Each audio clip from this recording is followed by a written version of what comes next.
Everybody ready?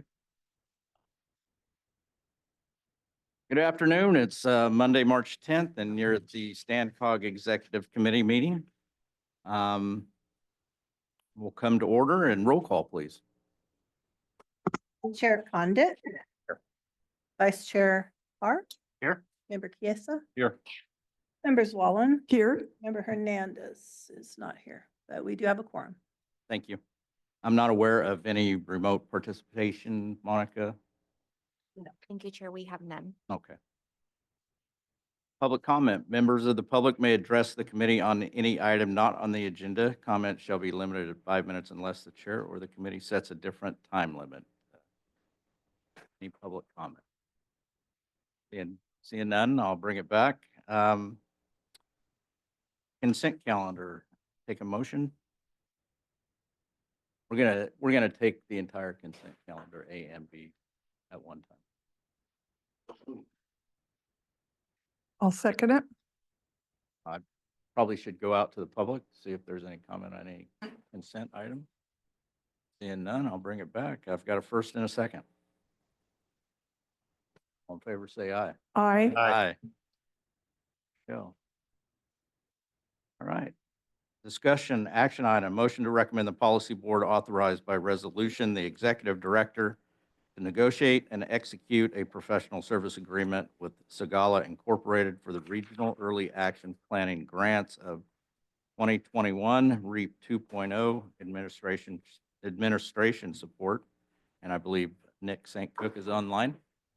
Yes, hello. Thank you so much for reading that long title for me. Appreciate that. I'll just get right into it. So the Regional Early Action Planning Grants of 2021, or REAP 2.0, was established through Assembly Bill 140 on July 2021. The purpose of the REAP 2.0 grant is to make funding available to metropolitan planning organizations like StanCog for planning and implementation activities that meet housing and equity goals, reduce vehicle miles traveled per capita, and advance implementation of the region's sustainable community strategy. A total of $510 million is being distributed statewide through 2.0. The program is administered through the HCD in collaboration with the Governor's Office of Planning and Research, the Strategic Growth Council, and the California Air Resources Board. Next slide, please. On March 24, 2024, StanCog received a notice of award from the California Department of Housing and Community Development for $7,426,762 through the Regional Early Action Planning Grants of 2021. That amount was later adjusted due to the state's budget deficit to a total of $7,091,993. StanCog is currently seeking consultant support for administration of the grant, and we are hoping to use that administration support to assist with gathering and reviewing subrecipient quarterly reports and invoices, preparing annual and closeout reports, and other support to ensure that we're in compliance with REAP 2.0 requirements. REAP 2.0 funding award will support planning projects to be led by our local member agencies, StanCog and StanRTA. For example, funds will go towards what we call a transformative funding suballocation, and this funding will be received by our local agencies to pursue eligible projects on their own. StanCog, meanwhile, will receive funds for preparing a community enhancement zone plan, which will include local agency input. StanCog will also be leading the development of a vehicle miles traveled mitigation strategy and will be putting a portion of those funds towards smaller bike and pedestrian improvements. And finally, StanRTA is receiving funds for planning a new Modesto bus rapid transit service, all through these REAP 2.0 grant funds. And to these ends, staff released a request for qualifications on February 3rd of 2025, inviting consultants to submit a statement of qualifications detailing their experience and capabilities for providing REAP 2.0 grant administration support. The deadline for submittal of those proposals was February 20th, 2025. StanCog received 2 submittals from consulting firms, Blaze & Associates and Sagala Inc. Blaze & Associates, they provide grant services to municipal government agencies and include that their services include strategic research, writing, and management. They are headquartered out of Dallas, Texas, but they also have an office in Irvine, California. Sagala Inc. Is a multidisciplinary firm specializing in urban planning, affordable housing, and project management. They are headquartered out of Clovis, California, and a majority of their work supports local and regional agencies in the San Joaquin Valley. So they are very focused on our region. Between February 21st and February 28th of this year, staff reviewed the consultant proposals submitted in response to our request for qualifications. And they were reviewed against the qualifications identified in our request for qualifications that we posted online. The following slide presents the scores by reviewer and the overall average scores for each firm. As you can see, Sagala Inc. scored much higher. They received an overall average score of 76.5 out of a total of 90 points, or 85%, based on our evaluation criteria identified in the RFQ. They scored higher in basically every scoring criteria. Next slide, please. And because they scored the highest in our review, staff are recommending that the policy board authorize the executive director to negotiate and execute a contract with Sagala Inc. for an amount not to exceed $150,000 for REAP 2.0 grant program administration support. And that completes my item, and I'm available for any questions. Thank you, Nick. And bring it back to the committee for any questions. Go ahead, George. First off, the two companies that were being evaluated, Bayless and Associates and Sigla, are these two new companies, or have we done business with them before? We have not done business with Blaze and Associates before, but we have worked with Sagala Inc. before. Okay. And the $150,000 fee, is that what was charged before, or has there been an increase in the fee? Elizabeth, do you want to handle that question? Yeah, that's kind of just a rough estimate of what it might take to get through the program. I think up until what the current end date is for the closeout of the grant, but you know, this is just kind of a rough estimate. This program, we had some support through our fiscal agent, which was Fresno COG, and we also had some in-house support of our own staff on REAP 1. And what we found is that it's incredibly resource, what's the word? It requires a lot of resources and staff to support the admin and also the fiscal management of this. And REAP 2.0, you know, Fresno COG is no longer serving as fiscal agent. They served as a fiscal agent and provided a lot of administrative support on REAP 1.0. So we're basically kind of looking forward, knowing that we are going to have more responsibility on this next grant and how time intensive it was just to try and get the information from the our member local agencies and get MOUs in place and all that, on what it might cost to get that support. So that's where that's estimated. But the current REAP program extends until June 2026. And their HCD is the California Housing and Community Development Commission is considering extending that grant deadline because they had many delays on their own program. So if that's the case, then we might have to extend the support further, but that's what we're estimating right now. Okay, and I guess my concern is with the $150,000 maximum, could the negotiation start at a lower amount, or is the company going to come in and say, no, we want 150,000 and we're locked in? Well, yes, we will negotiate a final cost with the prospective consultant before we lock in. But in terms of the funding, REAP 2 program, we're allowed up to 5% of the total funding award for administrative support. So those funds are coming from the program. So it's not hitting any other buckets of funding that we would rely on other things for. So it's specifically to help us with the admin of the program. Okay, all right, thank you very much. You're welcome. I have a couple of, just quick. Go ahead, hopefully. Mayor. who were the two reps that reviewed the statements of Myself. qualification? Oh, okay. I'm sorry. Yeah, So it was, you, it was Elizabeth? myself and Elizabeth. Elizabeth and Nick? Okay, Yes. great. Then do we know the amount of the grant? Yeah, I can give you some Oh, numbers. Oh, just Hold on curious. I just a know sec. that's not this agenda item, but as you mentioned, 5% of it is allowed for administrative costs. That's where I was. Yeah, the total budget that we have, which includes the administrative support, is roughly, as Nick shared, it's around 7.1 million, I think. Yeah, as he said, 7.09 million. And 3.1 million is going to be suballocated to the local member agencies for the transformative funding suballocation. They'll have to apply to StanCog for that funding per HCD requirements. But you know, as long as they submit applications to do projects that are within the eligible type projects that receive funding, they'll be fine. And then ARB and StanCog will be reviewing what they submit.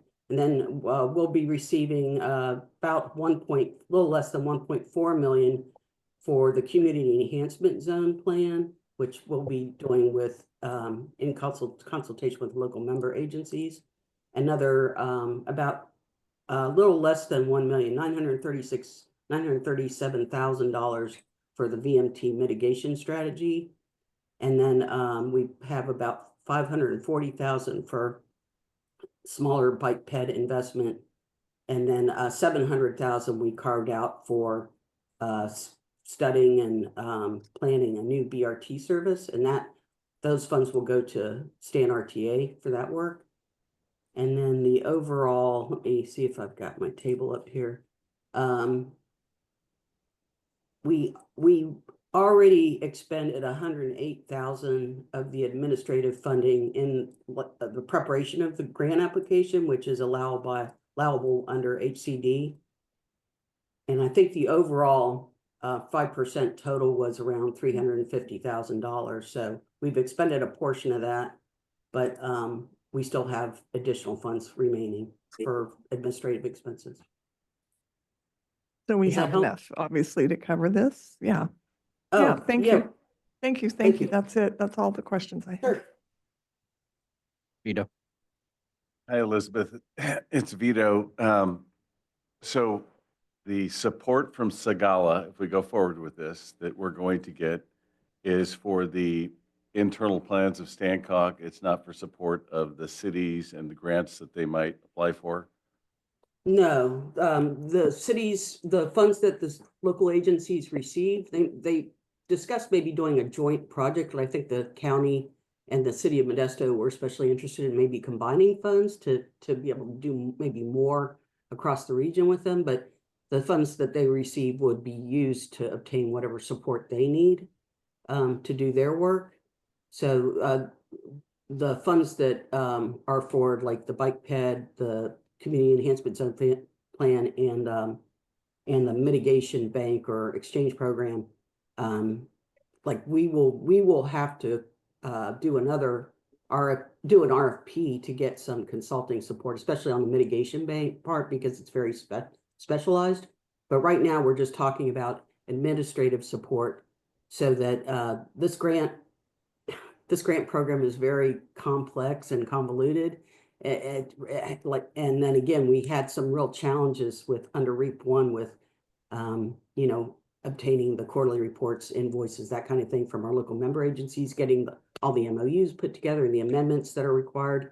So this will take some pressure off of all of us and allow us to focus more on getting these projects that we are receiving funds for implemented. So, or they're planning projects for them. Right. Thank you. Sure. All right, any other questions from the committee? Seeing none, I'll open it up for public comment. Eric, you can speak as a public member, right? Ask questions. That is correct. So if you have any questions. Seeing none, I'll bring it back to the committee for motion or further comment. I will make a motion for, to recommend the policy board authorized by resolution, the executive director to negotiate and execute a professional services agreement with Sagala Incorporated for an amount not to exceed $150,000 for REAP 2.0 grant administration support. I'll second. I have a first and a second. All in favor, say aye. Aye. Aye. Any opposed? Item 6B, fiscal year 2025-26, draft budget and overall work program, OWP. Jean Valletta. Hi, thank you so much. Yes, so it's that time of year again to do our annual OWP, Overall Work Program. Next slide, please. So we just wanted to really quickly go over what we've been doing with this and where we're going. So just a bit of background. The OWP is a requirement of the MPO or STANCOG for the region, and is one of the 5 core requirements by the federal government. It is to complete and implement this overall work program each year. The OWP is a management tool to identify tasks and products that STANCOG will undertake in the fiscal year, and this is required by our federal and state funding partners, including FTA, the Federal Highway Administration, FHWA, the Federal Highway Administration, FTA, the Federal Transit Administration, and Caltrans. The OWP is broken up into work elements that are specific to subject areas. So for example, the regional transportation is one of the work elements that makes up the OWP. Next slide. This slide just goes over real quickly what's been happening in the background. On the 10th of January, we met with FHWA, FPA, and Caltrans to discuss the work elements of the upcoming year and prepare for the OWP. On the February 28th, the draft OWP for 25-26 was submitted to Caltrans to review by our federal partners that I mentioned previously. On March 28th, we are expecting we get comments from our partners, and then we will be submitting the final OWP to the policy board next month at our April policy board meeting. And then May, the adopted OWP is due to Caltrans to receive funding for 25-26. Next slide. That concludes the report, and I'd be happy to take questions. All right, any questions from the committee? Yeah, the draft is online under OWP. Mhm. You put the timeline back up?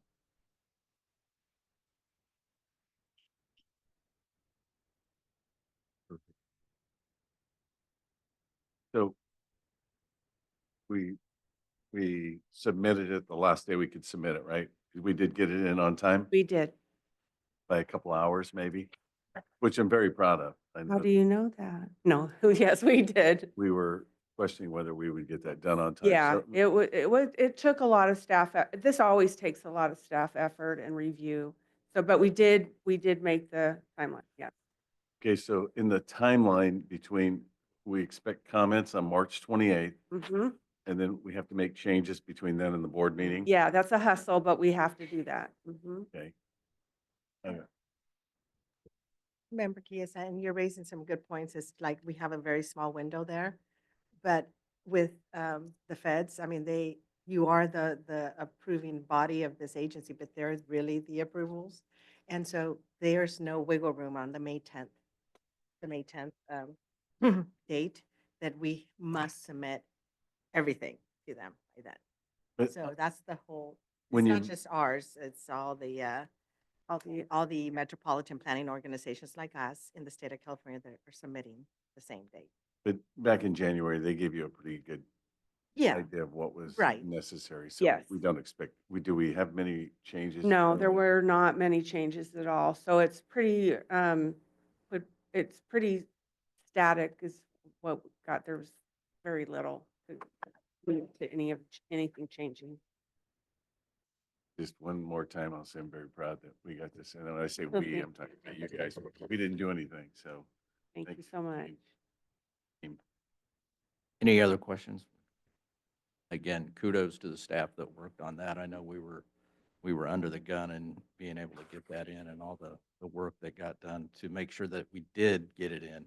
I say thank you. Yeah. All right, I'll open it up to public comment. Seeing none, I'll bring it back for more comments or a motion. No motion required. No motion. We don't need it. This is We're just just accepting information. this one. Yes, this Yeah. is just information at this point. You know what? I had that marked. All right.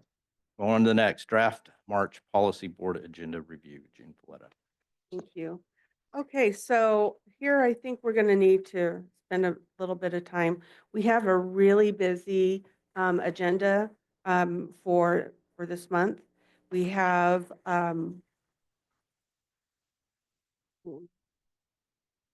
yes, so we have a presentation for the unmet transit needs, a recognition of service, so those take a little bit of time, and we have a closed session. So all those things are sort of biggies that take time. If you flip to the next page, after the consent calendar, we have 6 action items. So that's a pretty meaty agenda. So all I wanted to do is point that out to you all, and there are things that we can do to shorten up the discussion action items by putting some to consent. You just heard the professional services agreement for the REAP 2.0 that could be put to consent, and you could consider putting A or B to consent, and even C. So I just wanted to bring that to your attention and get your feedback on how you would like to proceed for the policy board meeting. And Jose Luis Cáceres is here, Mr. Chair. I'm sorry to Sorry, just no, go ahead. interrupt like that. Because A, B, and C are items that he would bring forth. And if you wanted to kind of just quickly hear kind of what he would be bringing up, it's about funding, it's money. So Jose Luis, why don't you just quickly, like 2 seconds on each? All right.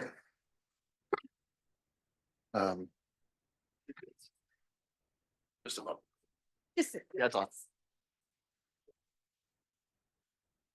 So I know the font is small, but I have these by memory. 2 of the items are programming items. One is to program $1 million, $1 whole $1 million for active transportation program. That was acted on at MFC unanimously with no comment. The second item, or one of the other items, is a $5 million programming item for carbon reduction program. Also, not controversial, MFC recommended it unanimously, and at TAC it got no discussion. The third one is a scope of work change to approve a change in scope to the City of Modesto's signal improvements project. Also, not controversial, got full approval at MFC.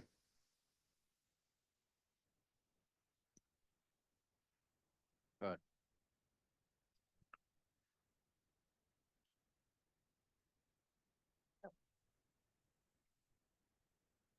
I'm not sure about that. So why don't we have this presentation and then it goes to the public, right? yeah. And then Toby Wells is here and he can give comment regarding that. And then I'll be able to come back with comments or make a decision. Thank you. Public comment time now We can consider this part of staff. for this item.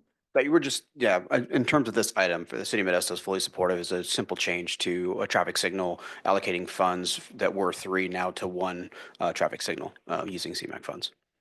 It's a pretty straightforward item. So do you want comments on this? I mean, I'm all for consolidating agendas when possible, if it's not necessary. That I firmly support putting things on consent if they've already been approved, or it's in the public's best interest to have it be more consolidated. So Mr. Go Chairman, and I mean, not to put the Member Llewellyn on pressure on this, but basically, any of the items, if we put them in consent, you, any of members of the public can ask to pull Speak the about it. item or speak on the item, and staff would be prepared to answer. Some of the items, like 6B and I believe 6C, these are items that already been vetted through the board in the past. So you, as a board, has already approved some of these items or the guidelines on these. But, you know, we're prepared to discuss them. Jose Luis is prepared to discuss them at the board.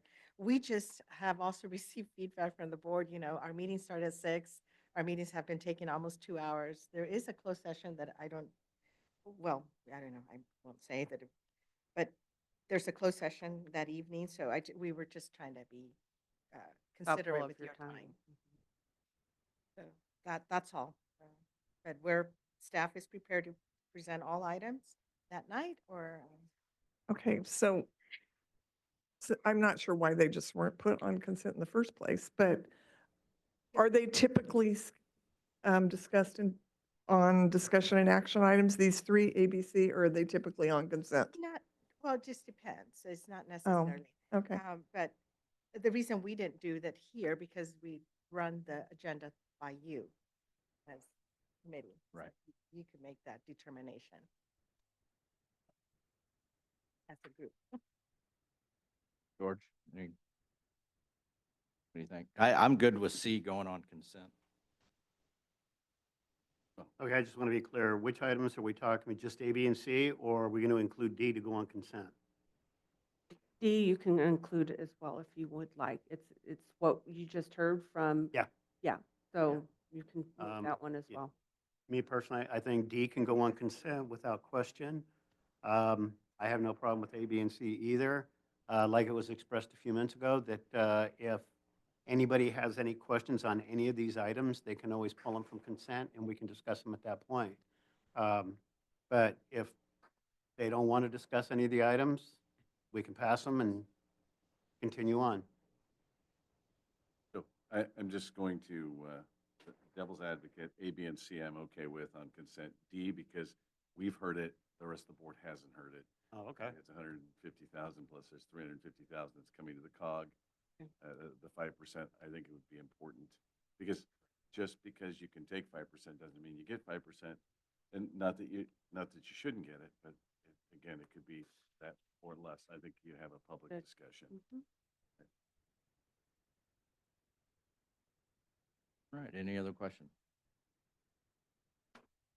Open it up to public comment. And none, I'll bring it back. So does somebody want to put a motion together to change the agenda around? All right. I will move that from the agenda for the upcoming Stancock meeting, we take items A, B, and C from discussion and action items and move them to consent, and leave the remaining items D, E, and F on discussion. I have a motion on the floor. I'll second it. I have a motion and a second. All in favor, say aye. Aye. Aye. Unanimous.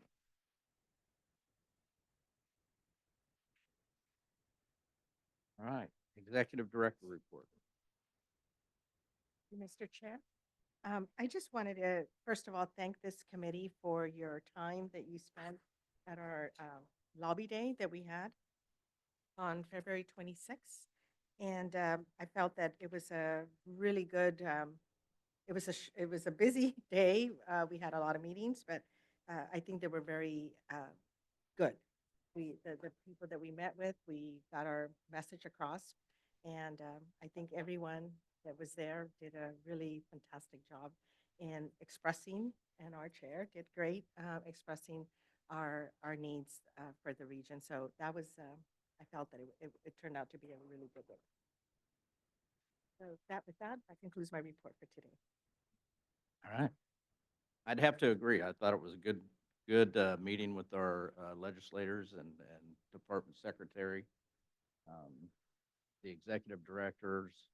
It was a good meeting. I think people spoke from the heart. We were well prepared by our consultant, and yeah, I thought it was a good time up at State Capitol.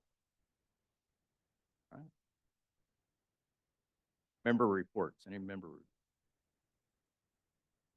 I don't have a report, but I'll just share a sidelight. Just out of curiosity, I was talking to another policy board member about the agenda for the legislative day. And so it was sent to me, the outline and the points that were going to be made. And it was really informative for me to have that document. I printed it, I saved it.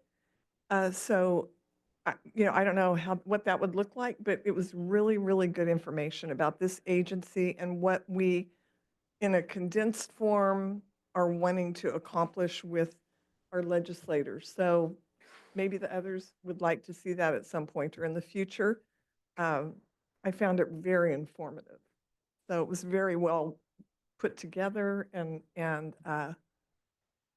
sort of covers the higher view of what we're trying to accomplish in this state, and especially through the transition with the new administration in Washington, D.C., and what that's going to look like and feel like for federal funding. I think it's going to be really helpful to have that type of insight going forward so that when we meet with our officials, even as we see them just casually at events, we can reinforce the same message from StanCog.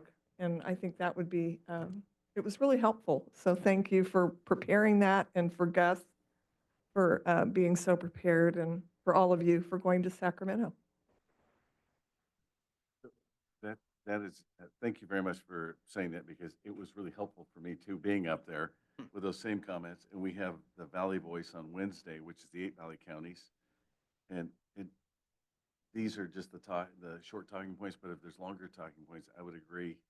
It's good for people to see what the local ask is and what the valley-wide ask is. And they typically fall in line, but there's little different nuances. And I think that's important for people to see. The amazing part about the visit, and we've been doing this for many years, is that we don't know what to ask for. Like we used to go in and say, we got this project, and we need 20 million, or whatever the numbers. It's much more difficult in these uncertain times.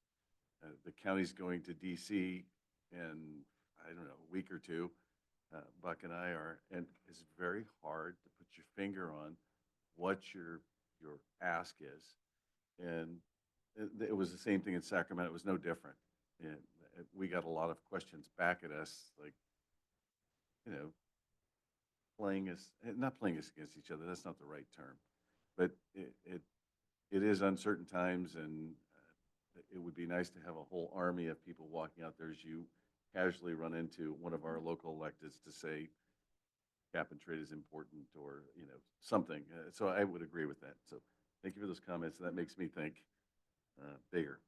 And also, I think I'll just add to that, but from each of us on the board that represents our cities, we have so much individually going on in our brains with each, with Modesto, whether it's trying to keep track of our 75 parks and the improvements in this park and that park, and what's happening. And with Turlock, I'm sure it's the same way. Riverbank, all of us, we are so invested in so many details about things and topics that it is just so helpful for this agency to get kind of an overall view.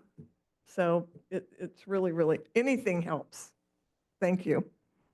Go ahead. I want to continue on with a thought of ours. So back on our last board meeting, February 25th, at the Board of Supervisors, we took the financing plan on North County Corridor to our board. And that day was it's a happy day, because we have that $20 million federal grant, and we don't give money back to the federal government at all costs. And I don't know if that's everyone's theory, but it's my theory. We just don't give money back. And so we're under a time crunch. The bids came in okay. They were a little bit under what the expectation was. But between the Measure L money that's allocated for that project, the increase, just the cost of construction index. When I say it came in under budget, that's the latest engineer's estimate overall.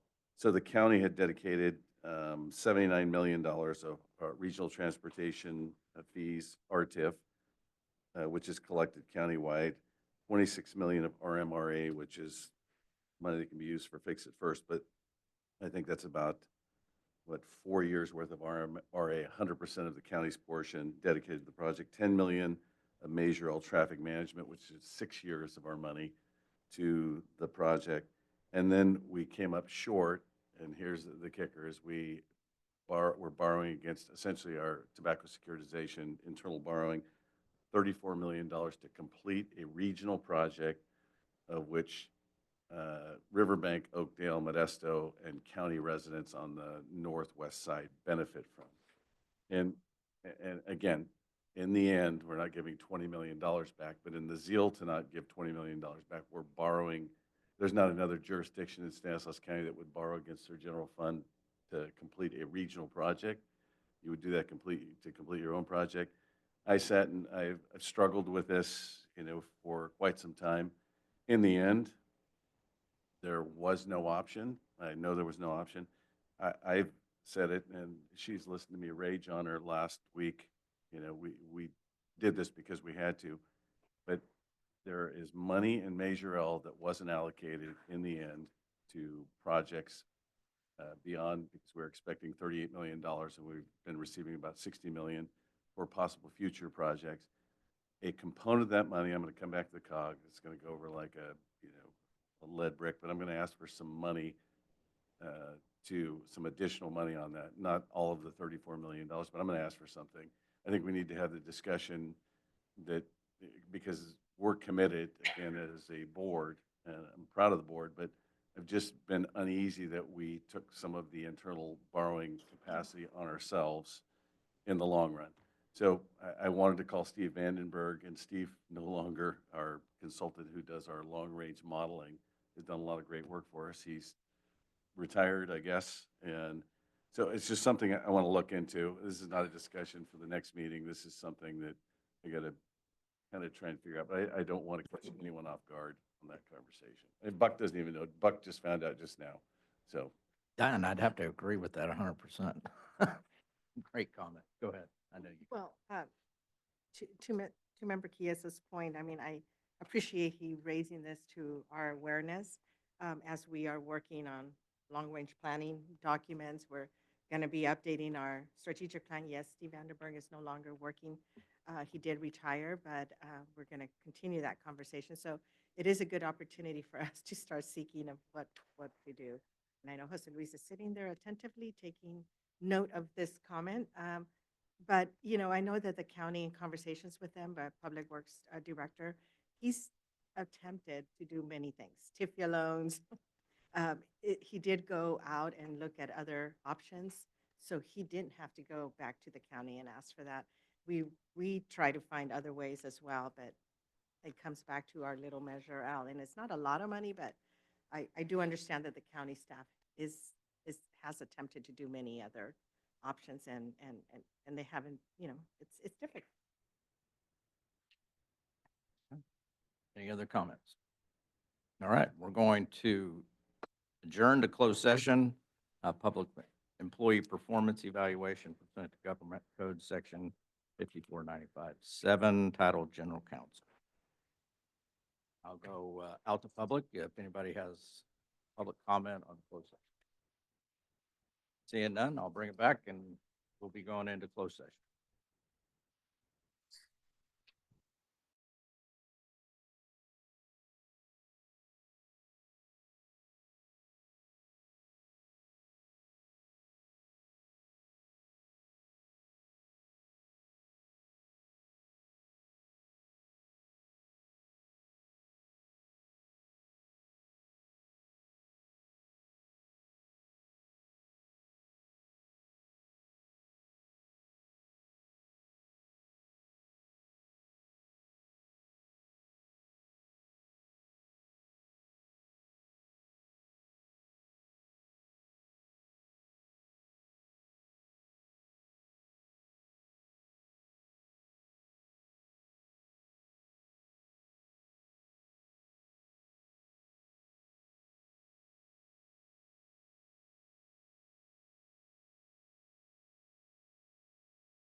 All right, we're back from closed session. There is no reportable actions, and we're going to adjourn.